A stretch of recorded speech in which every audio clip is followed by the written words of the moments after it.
Hello everyone, medical life channel में आप सभी का स्वागत है। आज के वीडियो के अंदर हम पढ़ेंगे tubular reabsorption and tubular secretion. पिछले वीडियो में हमने पढ़ा था ग्लोमेरुलर फिल्ट्रेशन और ग्लोमेरुलर फिल्ट्रेशन रेट और कौन कौन से फैक्टर्स को अफेक्ट करते हैं। तो आइए शुरू करते हैं। Tubular reabsorption is the process by which water and other substances are transported from renal tubule back to blood. यानी रीएब्जॉर्प्शन में क्या होता है इसके अंदर कि जैसे रीनल ट्यूब्यूल से कुछ सब्सटेंस ज़रूरी सब्सटेंसेस होते हैं जो कि वापस दोबारा से रीएब्जॉर्ब कर लिए जाते हैं ब्लड के अंदर। Selective reabsorption, tubular reabsorption is known as selective reabsorption because tubular cell absorb only substances necessary for body. Tubular reabsorption को हम सेलेक्टिव रीएब्जॉर्प्शन भी बोलते हैं। इसको सेलेक्टिव रीएब्जॉर्प्शन इसलिए बोलते हैं क्योंकि ये उन्हीं सब्सटेंस को रीएब्जॉर्ब करती है जो हमारी बॉडी के लिए नेसेसरी होते हैं। Essential substances such as glucose, amino acid and vitamins are completely reabsorbed from renal tubules। जैसे कि ग्लूकोज हो गया, अमाइनो एसिड हो गया या फिर विटामिन्स हो गए, कम्प्लीटली रीएब्जॉर्ब हो जाता है हमारी रीनल ट्यूब्यूल से। मैकेनिज्म देखते हैं, दो प्रकार से होते हैं reabsorb, active reabsorption and passive reabsorption. Active reabsorption होता है कि इसके अंदर जो मॉलिक्यूल्स होंगे उनकी movement against the concentration gradient होएगी। यानी कि active reabsorption is the movement of molecule against electrochemical gradient. इसके अंदर हमें एनर्जी की ज़रूरत होती है और एनर्जी कहाँ से आती है? एटीपी की फॉर्म में आती है हमारे पास। इससे ये होगा जैसे कोई भी है, ये मान लो यहाँ पे 10 मॉलिक्यूल और यहाँ पे 2 मॉलिक्यूल, तो यहाँ वैसे तो नॉर्मली होता है कि 10 मॉलिक्यूल 2 की तरफ जाएंगे क्योंकि क्या होता है, हाई है यहाँ पे लो है, लो टू हाई टू लो जाते हैं। लेकिन यहाँ पे अगर हम एनर्जी यूज़ कर रहे हैं तो लो टू हाई आएंगे, यानी कि कंसंट्रेशन के अगेंस्ट आएंगे।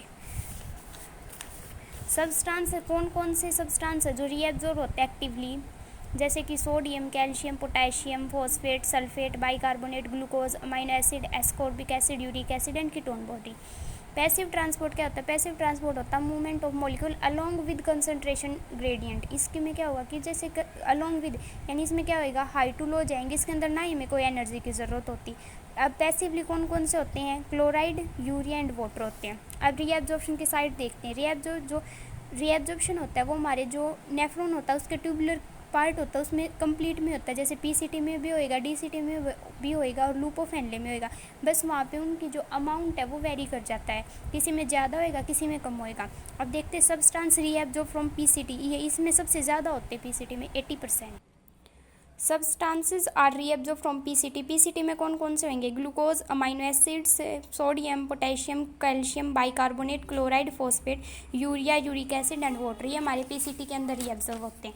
अब देखते हैं कि लूपोफेनले में क्या क्या रीएब्जॉर्ब होता है। लूपोफेनले में होता है हमारा सोडियम एंड क्लोराइड, ये दो ही होते हैं लूपोफेनले में।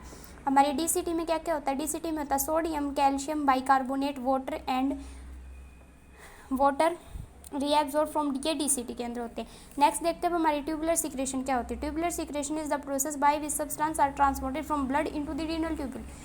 जैसे कि हमारे ब्लड में कुछ ऐसे टॉक्सिक सब्सटेंस होते हैं जो कि ट्रांसपोर्ट कर दिए जाते हैं हमारी रीनल ट्यूब्यूल्स होती है, यानी कि जो नेफ्रॉन का ट्यूबुलर पार्ट होता है उसके अंदर, उसी चीज़ को हम बोलते हैं ट्यूबुलर सिक्रेशन। ट्यूबुलर रीएब्जॉर्प्शन में क्या होता है? जैसे कि हमारी जो नेफ्रॉन के जो जो नेफ्रॉन का ट्यूबुलर पार्ट होता है वहाँ पे कुछ ऐसे सब्सटेंस आ जाते हैं जो हमारी बॉडी के लिए नेसेसरी होती है, वो दोबारा से रीएब्जॉर्ब करवा दिए जाते हैं ब्लड के अंदर। इसमें देखते हैं कौन सा कहाँ पे होता है। Potassium is actively secreted by sodium potassium pump in PCT, DCT and collecting duct. Potassium actively होता है, इसके अंदर क्या है, हमें एनर्जी की जरूरत पड़ेगी। कहाँ पे होता है? PCT, DCT and collecting duct के अंदर। अमोनिया होता है हमारा पीसीटी के अंदर, हाइड्रोजन आयन होंगे हमारे पीसीटी और डीसीटी दोनों के अंदर। यूरिया होता है हमारा लूपोफेनले के अंदर। तो इसके अंदर हमने देख लिया कि यूरिन फॉर्मेशन कैसे होती है पूरा।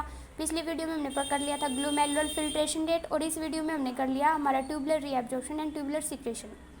नेक्स्ट में हम करेंगे यूरेथ्रा और यूरिनरी ब्लैडरिंग की एनाटमी और फिर एक टॉपिक रह जाएगा हमारा मिक्चुरेशन, वो करेंगे। उसके बाद हमारा रीनल फिजियोलॉजी और एनाटमी दोनों कंप्लीट हो जाएंगे। Thank you. Please like, share and subscribe my channel.